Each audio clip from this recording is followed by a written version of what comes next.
Alrighty, what is going on, everybody? It's your boy YuGiOh Hero once again, and today I'm bringing you another deck profile. This is going to be for the Monarchs. Monarchs I currently am loving because it shuts down almost every single deck in the fucking meta. It's anti-meta, which is perfect, and you'll see why. So we're going to go ahead and I'm going to hop right into this. So starting out, you're going to need 1, 2, and 3 Arborists of the Underworld Monarch, or the Underworld Monarch.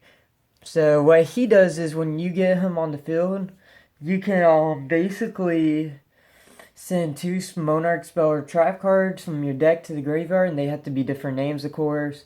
So it just helps you send the Prime Monarch and whatever other Monarch spell card you could use. Pantheism to banish and get off your search. But and when he goes onto the field after you activate that effect, you could choose to shuffle 1 card on the field, 1 card on the deck, or 1 card in the graveyard, 1 card in the hand to the deck. So that's really come in handy in certain situations, especially if it's like your first turn, but you have to choose at random in the hand, sadly. But if you choose the right card, you mess your opponent up pretty bad. I'm running one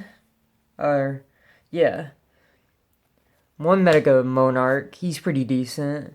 I like him a little bit, Let you look at your opponent's hand and select 1 card. Is it discarded or is it... Yeah, discards 1 of the cards from their hand. So, next thing I have is Ether. Ether's a must-need. She may be only limited to 1, but it's still a good card. And what she does is send 2 Monarch spell track cards with different names from your hand, deck, or graveyard, or to the graveyard, my apologies. And if you do, you can special summon 1 monster 2,000 or more attack and 1,000 defense from your deck, and then it goes to your hand on the end phase. I like this one because you use that effect to get him out, and then you pop 2 cards on the field. Now, sometimes I like to have the Prime Monarch, depending if I have it in my hand on my first turn or not. I like to have that set down and pop 1 card in their field, 1 card in mine. We both get a draw. Alright, so next card I'm running is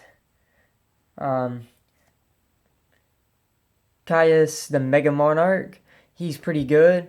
I like his effect. If you're going against a dark deck, you could target 1 card on the field, banish it. If you do, inflict 1,000 to your opponent. Then if it's a dark monster, you can banish all cards with that name from their hand, main deck, extra deck, and graveyard of the player who controls it. If this card was tribute summoned by tributing a dark monster, you can add this additional effect, which is you could target 2 cards on the field instead. So if there's no dark monster on the field, or you just want to banish 2 cards on the field, I guess, you can choose that effect, and you could just banish 2. So, yeah. That's enough for our 2,800 attack and 1,000 defense. We're going on to the 2,400s, which actually I like their effects a lot more, and you'll see why. Not really that much, but, Alright, I'm running 2 of the Light Monarchs. I like seeing him in my hand sometimes because it just clears the field off of any bad cards. Next thing I have is 2 Majesty Fiends. This is going to close off for 2,000 attack and 1,000 defense. Or 2,400 attack. Majesty Fiend, I love opening with her or Vanities. Because, think about it. You open with them in your hand and you summon one of them. Monster effects can be activated or neither player can special summon. Which one would you go for? I would honestly go for... I like the idea of Vanity's Fiend, honestly, because... I'm okay with the effects going through sometimes, but it gets annoying when they can special summon. So, next thing, that brings up to the 2 Vanities Fiends. That is definitely a need in this deck. I like it. It may not be hollow, but it's definitely a first edition. Let's see here if I could get it in the camera. First edition. I like first editions a lot. Alright, so for my monsters, I'm running 3 3 Eidos, the Underworld Squire. I love having 3 of him. People normally don't run 3 of him, but I love it because he's like almost a need. And it's because you can normal summon him, and then his effect is you can tribute summon after you normal summon him. So he's really good to have. And then when he goes to the graveyard, you can banish him to special summon. What was it? Special summon one monster with 800 attack and 1000 defense in your graveyard, besides himself. So that's also a good effect. That's why he's a must need at 3. Another reason, sorry guys. Another reason I say he needs to be at 3 is because you're running 2 Idia, the Heavenly Squire, which I got one in Spanish. Spanish. And she's good because you can summon her and then special summon a monster from your deck with 800 attack and 1000 defense in defense position, except herself, which then you use her to get him out. And then after you tribute, depending how you tribute, you can banish, special summon another. Wait, this only once per turn, so you wait until your next turn to do that effect. But the idea of it is that you could get basically a chance to tribute summon 2 times in 1 turn, which I like that chance of doing. Next monster I'm running, this is our final one Thunder Vessel. I wouldn't run him no more than 1. He's alright, but compared to the other ones, he's not that good. You can special summon him from your hand, but you can't special summon from the extra deck. And then you special summon a token on your opponent's side of the field. So he's good as well, but just not the best. So for our spell cards, we're definitely running 3 Domain of the True Monarchs. And what the 3 Domain do, or what the Domain does is, while you have a tribute summon monster and there's no cards in your extra deck, your opponent cannot summon from the extra deck.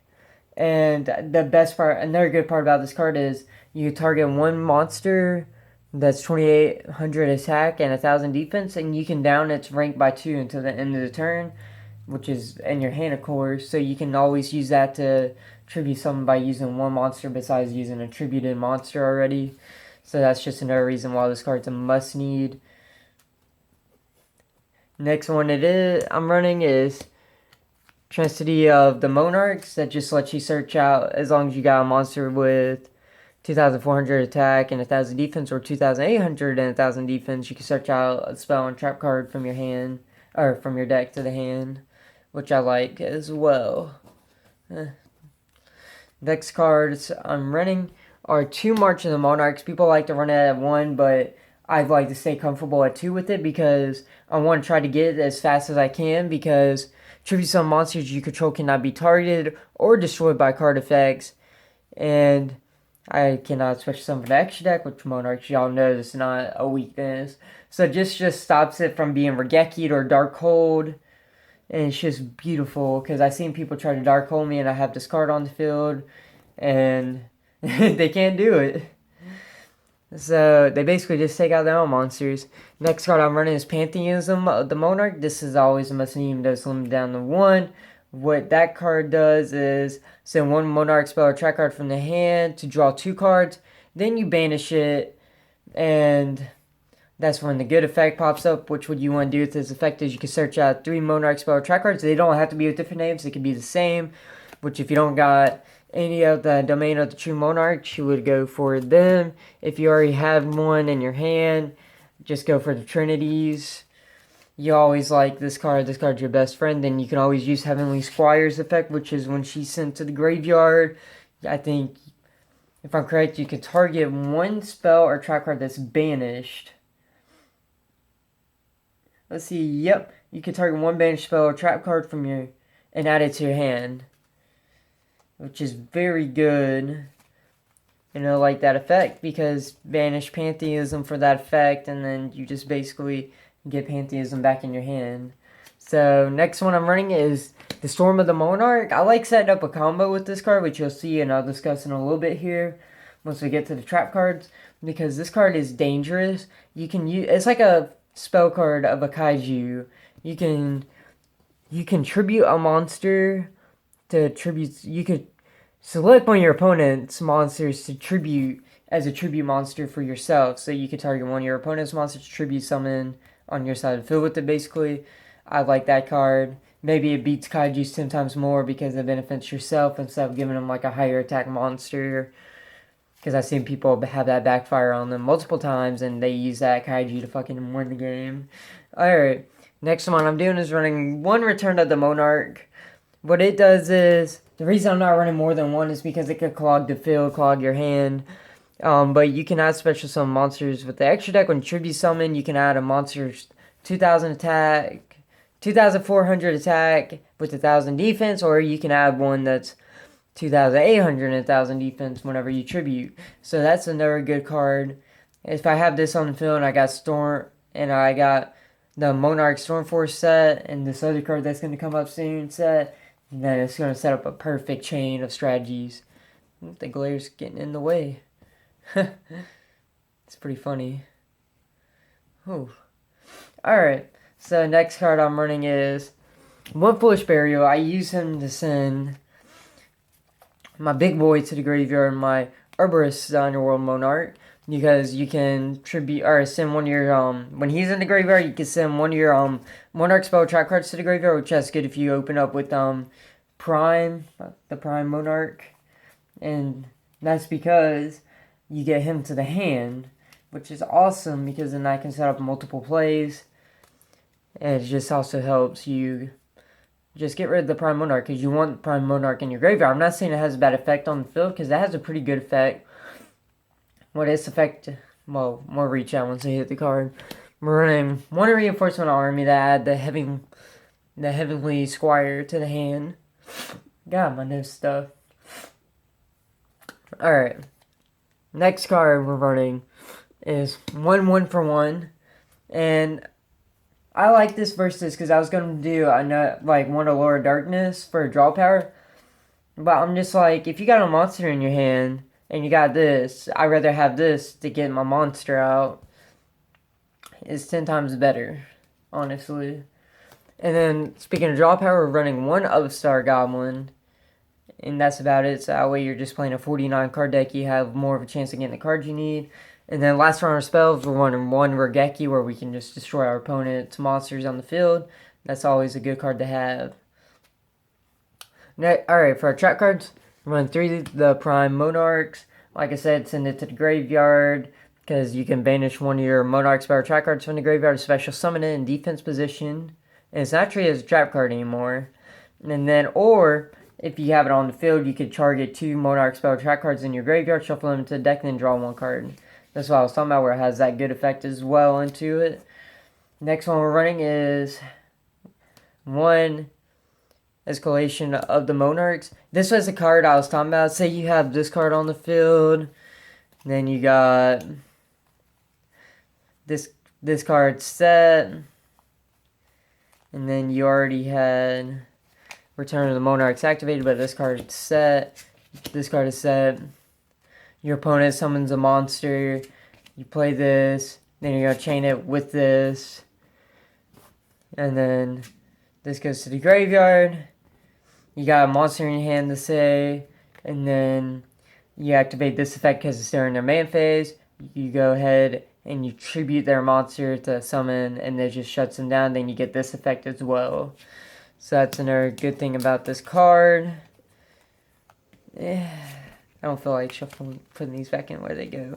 But last card for this deck list is going to be the Monarch's Erupt. I love this card. It's like saying you don't have a Vanity's or Majesty's Fiend in your hand.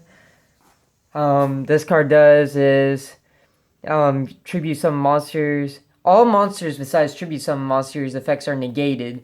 So it's like the only backlash to it is if you control no tribute some Monarch cards by the end of your turn.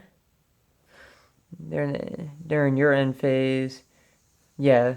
So they wipe you out on their turn with like a Regeki or something.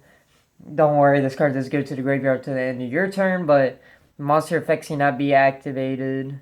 Or you gotta control tribute summon monster, but all monsters besides tribute summon monsters effects are negated. So this shuts down a lot of decks. So guys, this is my Monarch deck. The only time I've been playing this deck is on YuGiOh Pro, and this 1-for-1 thing just got added into it. And so I'm going to the tournament this week, and I can probably let y'all know how I did in it with this deck.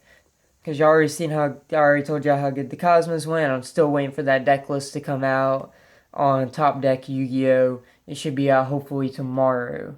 And if that goes accordingly, it's going to be really good.